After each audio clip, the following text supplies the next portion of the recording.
1.4 billion people, a land of vibrant colors, vibrant history, ancient traditions, rapid development, and, well, let's just say, some seriously dark corners. Look, every country has its skeletons in the closet, but India's got a whole mausoleum out back. It faces significant challenges. It's important to remember that no country is perfect. Every nation has its own dark sides. But today, we're focusing on India. Let's uncover the harsh truths behind this fascinating country. We're talking poverty so deep it'll break your heart, corruption that would make Machiavelli blush, and social issues that'll make you question everything you thought you knew. Now, before you grab your yoga mat and unsubscribe, hear me out. Understanding the darkness is the only way to appreciate the light, right? We're gonna take a lighthearted, but still respectful look at these challenges. Because hey, sometimes laughter is the best medicine. Except maybe for that Delhi belly. So, buckle up. Because we're about to take a deep dive into the underbelly of the world's largest democracy. We'll explore deep-rooted social inequalities, human rights issues, environmental neglect, and everything in between. This ain't a travel brochure, folks. This is the real India, warts and all. So get ready for a truth bomb about the land of spices and some seriously messed up stuff. In a land blessed with beautiful shades of brown, there's a bizarre fixation on being as pale as a ghost. From fairness creams promising to transform your complexion overnight to matrimonial ads seeking fair brides, it's a national preoccupation. It's like everyone's competing for the lead role in a Bollywood vampire movie. In addition, the caste system, a social hierarchy based on birth, continues to discriminate against lower castes despite legal prohibitions. Imagine trying to win a race with one leg tied behind your back. That's what it's like for many women in India, facing discrimination in education, employment, and inheritance. And if that wasn't enough, domestic violence is a grim reality, with women bearing the brunt of it. Throw in human trafficking, where women and children are at most risk, and it's clear there's a long way to go for gender equality. Next, let's talk about religious violence. Picture a family feud, but on a national scale. Tensions between Hindus and Muslims can get particularly high, leading to conflicts that make Romeo and Juliet's families look like best friends. Ever heard of manual scavenging? Basically, it's cleaning human waste by hand. Yeah, gross, right? And even though it's illegal, it still happens in some parts of India. Maybe they should invent a superhero whose superpower is a really good mop. And let's not forget the slums. Millions of people living in poverty, with conditions that would make a cockroach reconsider its life choices. Not exactly a picture-perfect postcard. Now, that was just the introduction. Brace yourselves for more as we count down from numbers 10 to 1. Stay with us till the end to see how dark it gets. Number 10. Child marriage and dowry. First up, child marriage. Ever dream of getting married at the age of 10? No? Well, in some parts of India, that's a reality. Forget playing dress-up. These little girls are getting tied down before they even know what algebra is. Child marriage steals their childhood faster than a monkey snatches a banana. Imagine being 10 years old, and instead of worrying about homework, you're worrying about wedding vows. Despite being illegal, kids as young as 10 are still being married off in some rural areas. This not only robs young girls of their childhood and education, but often condemns them to a life of poverty and abuse. It's like skipping straight from a school uniform to a bridal sari. Definitely not a fairy tale. But wait, there's more. Dowry drama. This supposed wedding gift turns into a national nightmare. Families go bankrupt trying to meet the groom's demands, like a never-ending game of show me the money. And if the bride doesn't bring enough bling, yikes, things can get deadly. So basically, it's like a twisted game show where the prize is an unhappy marriage and a possible one-way trip to grieving widow village. Not exactly the happily ever after most people dream of. Before we move to number 9, if you are enjoying the video, please subscribe to our channel and share the video. It means a lot to us. Thank you. Number 9. The stark reality of women's safety in India. Calling all wonder women. Ever dreamed of visiting a land where goddesses roam the streets, but then reality hits you harder than a rogue Bollywood dance number? That's India, folks. A country that worships female deities but leaves its real-life ladies dodging more dangers than Neo in the Matrix. We're talking sexual assaults, harassment so bad it would make a catcaller blush, and domestic violence that would turn Mother Teresa into a rage machine. The stats are grimmer than a plate of burnt samosas. So what's the deal? The government's about as effective as a mosquito net with holes the size of mangoes. Meanwhile, these crimes keep happening, leaving women feeling less empowered than a eunuch at a bachelor party. It's a total paradox, right? Land of Shakti, goddess of power.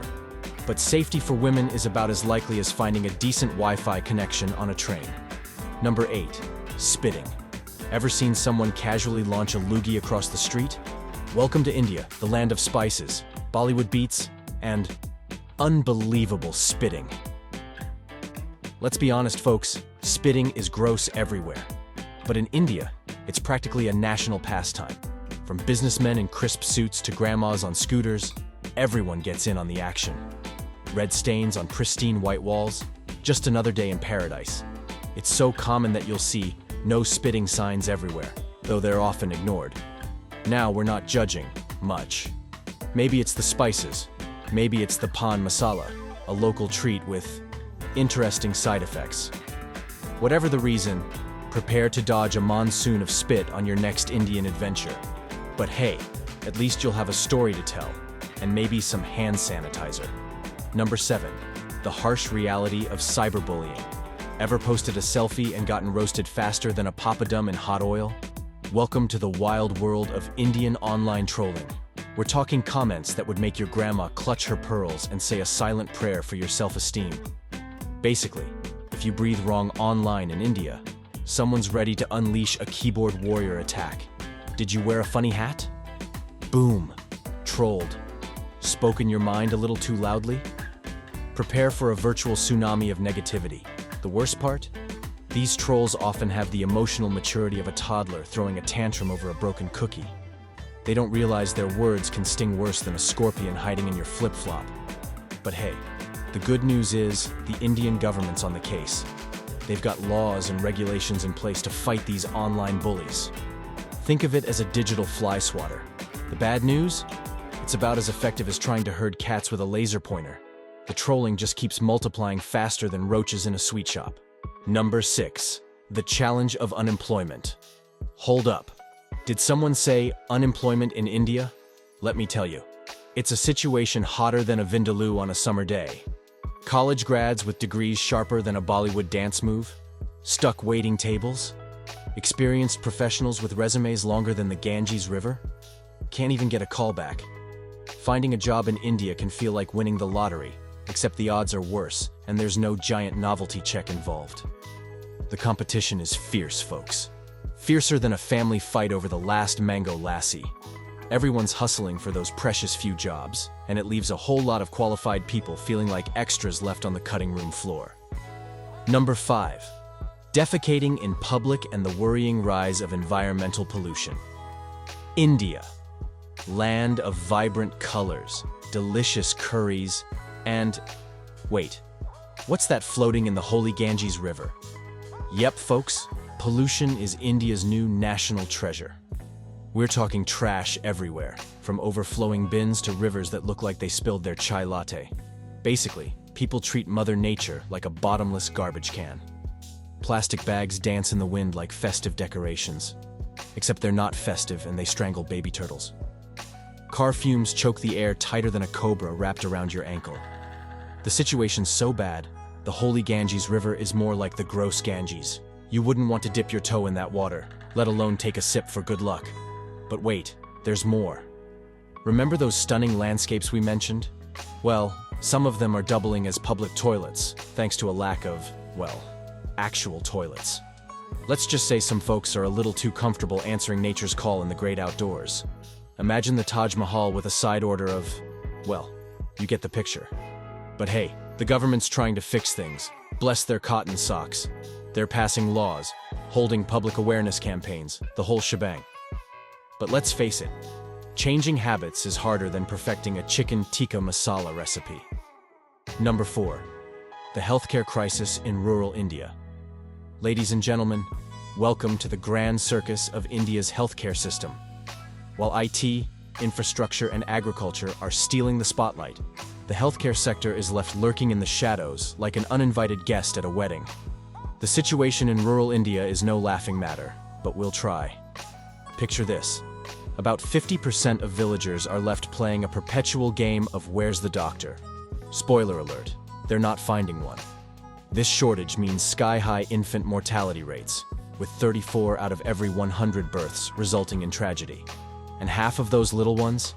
They're facing malnutrition, making every meal a gamble. But wait, there's more. Around 36% of the population doesn't have access to proper sanitation facilities. Imagine trying to stay healthy without a proper toilet.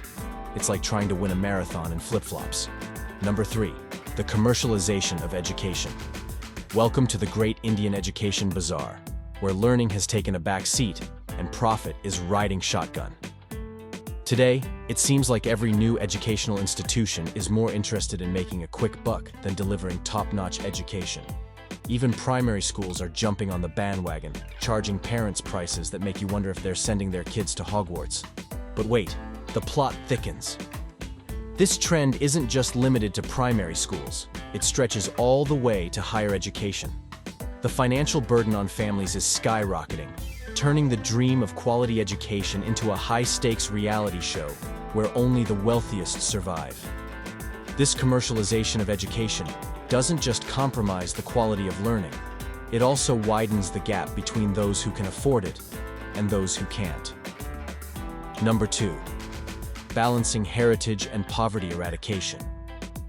Ever wonder why a country can be building a giant golden statue while half its population is living on less than a banana a day? Welcome to India, folks, where history collides with, hold on, shouldn't we be fixing those potholes first? India loves its statues, loves them more than a Bollywood star loves a dramatic dance sequence. But here's the thing. Building these monuments costs a fortune, enough rupees to make a Maharaja blush. Meanwhile, millions of people in rural areas are living a life so hard it would make a goat cry. About 60% of India's nearly 1.4 billion people live on less than $3.10 a day, the World Bank's median poverty line. And 21%, or more than 250 million people, survive on less than $2 a day. So wouldn't it be better to invest that money in, actually helping people? Schools, clean water, maybe a few less potholes you could disappear into like an overstuffed samosa? Number 1, the curious world of self-proclaimed gods in India. In India, some folks get the VIP treatment as living gods. Imagine that. These godmen capture the devotion of ordinary people with their supposed divine powers. But let's get real. These so-called deities thrive on blind faith. A true god wouldn't need a PR team. If we all started questioning these self-proclaimed gods, their influence would vanish faster than a magic trick. Their popularity highlights a curious mix of belief, charisma, and societal norms. Many followers seek miracles and guidance, but often get a ticket to Exploitationville instead. That brings us to the end of the video. The country's cultural richness is juxtaposed with stark realities. Addressing these issues requires not just policy changes, but also societal introspection and collective action to pave the way for a brighter and more equitable future for all Indians. Let us know in the comments below. If you enjoyed what you saw, don't forget to subscribe, share the video, hit the like button, and ring the notification bell so you never miss our upcoming videos. Your support means a lot to us. Take care until the next one. See you soon.